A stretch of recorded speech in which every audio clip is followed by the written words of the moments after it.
Hai hai hai.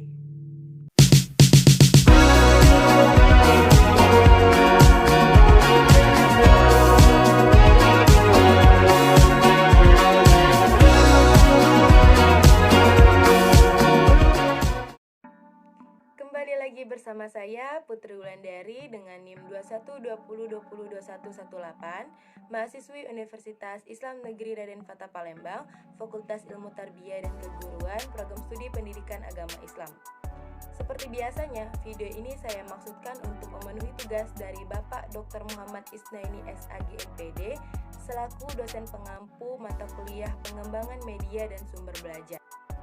Teman-teman sekalian, di video sebelumnya saya sudah membahas mengenai apa itu sumber belajar dan bagaimana fungsi serta manfaat sumber belajar di sekolah ataupun madrasah. Nah, pada kesempatan ini saya akan melanjutkan pembahasan mengenai sumber belajar, yaitu klasifikasi sumber belajar. Apa saja sih macam-macam sumber belajar ini yang ada di sekolah ataupun madrasah? Nah, dengan tidak berlama-lama, langsung saja kita mulai ke pokok pembahasannya. Let's go!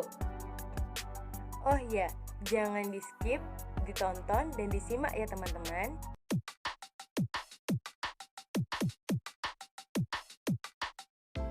Sebelum kita memasuki pokok pembahasan yang secara mendalam mengenai klasifikasi sumber belajar ini, ada baiknya kita mengingat kembali mengenai apa itu sumber belajar.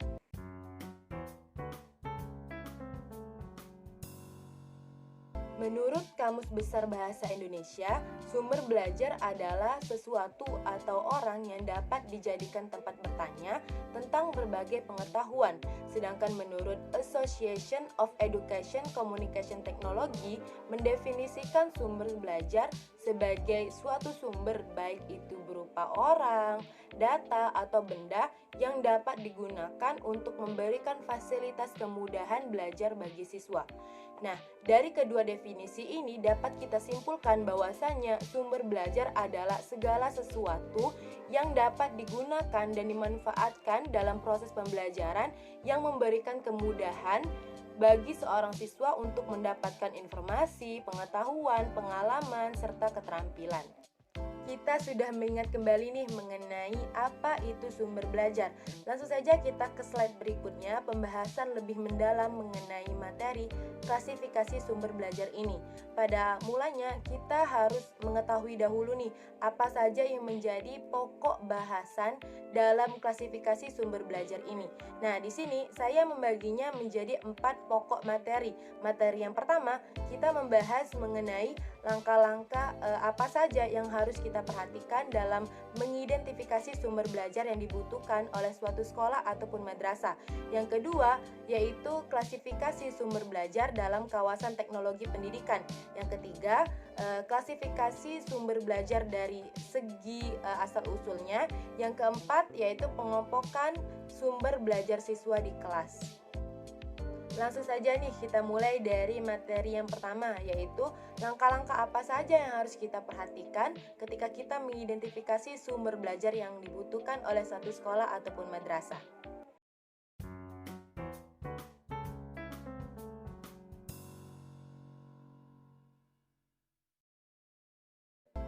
Terdapat dua langkah-langkah antara lain. Yang pertama, membuat daftar kebutuhan melalui identifikasi sumber atau sarana yang diperlukan dalam suatu proses belajar mengajar, baik itu di kelas ataupun di sekolah.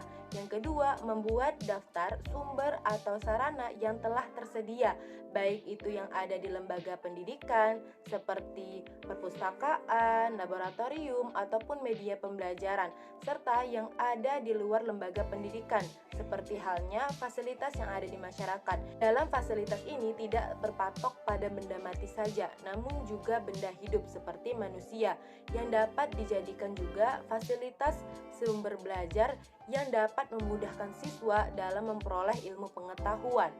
Nah, dengan dua langkah-langkah ini kita akan mengetahui ketersediaan sumber belajar yang ada di sekolah atau madrasah tersebut dan juga mengetahui apa saja sumber belajar yang dibutuhkan sekolah ataupun madrasah ini.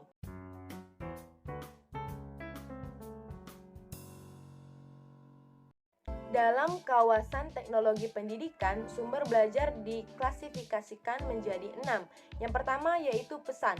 Pesan adalah informasi yang diteruskan oleh komponen tertentu yang isinya itu berupa ide, fakta, ataupun data. Nah, dalam pembelajaran ini, pesan ini berarti materi dari suatu mata pelajaran, yaitu baik berupa PAI, IPA, IPS, bahasa, matematika, dan lain sebagainya. Yang kedua yaitu orang atau manusia yang bertindak sebagai penyimpan, pengelola, ataupun penyaji pesan kepada siswa-siswa. Contohnya yaitu seorang guru ataupun praktisi yang ahli dalam suatu bidang tertentu. Yang ketiga, bahan, sesuatu atau media yang mengandung pesan yang disajikan lewat alat ataupun dirinya sendiri. Contohnya seperti buku, majalah, ataupun bahan pengajaran yang lainnya. Yang keempat, alat, perangkat yang bertugas untuk menyajikan atau menyampaikan pesan yang terkandung dalam suatu bahan. Contohnya seperti film, video, proyektor, ataupun yang lainnya. Yang kelima, teknik.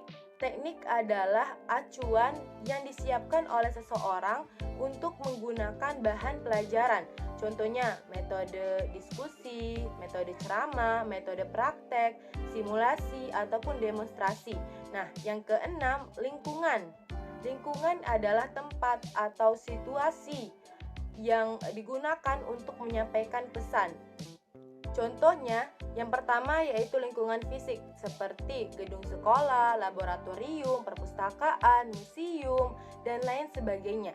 Yang kedua ada lingkungan sosial, yaitu ada perdesaan dan perkotaan. Yang ketiga lingkungan alam seperti hutan, sungai, laut, gunung, dan lain sebagainya. Yang tentunya lingkungan ini sebagai sumber belajar bagi siswa.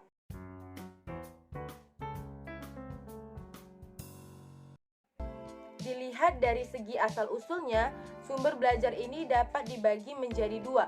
Yang pertama adalah sumber belajar yang dirancang, ialah sumber belajar yang dimuat untuk tujuan instruksional, yang bahan dasarnya yaitu isi, tujuan kurikulum, yaitu komponen-komponen kurikulum, ataupun karakteristik suatu siswa tertentu. Sumber ini disebut juga dengan bahan instruksional atau instruksional materialis, yaitu perangkat yang digunakan untuk menyampaikan pesan menggunakan alat ataupun dirinya sendiri. Contohnya seperti video, film, audio, modul, dan lain sebagainya. Yang kedua, sumber belajar yang telah tersedia, yaitu sumber belajar yang non-instruksional tetapi tidak kalah kualitasnya dengan sumber belajar yang telah dirancang. Nah, sumber belajar ini contohnya yaitu lingkungan, tempat atau situasi untuk menyampaikan suatu pesan, seperti lingkungan alam, lingkungan sosial yang tentunya bukan buatan manusia.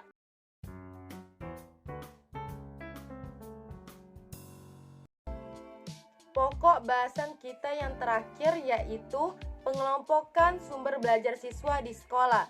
Nah, di sini ada 5. Yang pertama yaitu lingkungan alam, benda-benda yang ada di sekitar kita. Contohnya seperti sungai, tumbuhan, ataupun yang lainnya yang berkaitan dengan materi pelajaran dan tentunya dapat mengasah kecerdasan siswa. Yang kedua, perpustakaan, tempat yang menampung buku-buku, jurnal, laporan, ataupun yang lainnya yang tentunya sebagai fasilitas sumber belajar siswa untuk memperoleh pengetahuan. Yang ketiga, narasumber, yaitu praktisi yang ahli dalam suatu bidang tertentu. Contohnya seperti polisi atau pedagang yang tentunya dapat diundang ke sekolah untuk menyampaikan pengetahuan atau memberikan pengalaman kepada siswa sesuai dengan bidang yang ia ahli, yang ia kuasai. Yang keempat, karya siswa, sesuatu yang diciptakan oleh siswa untuk mempermudah proses pembelajaran. Contohnya seperti lukisan, peta, dan lain sebagainya.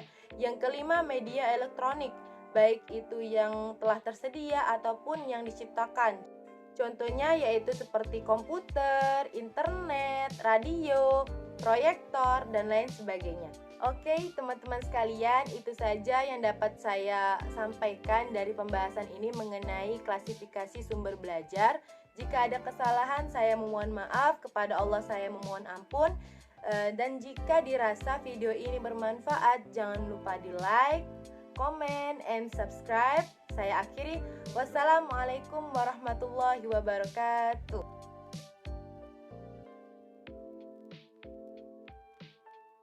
See you next time. Bye.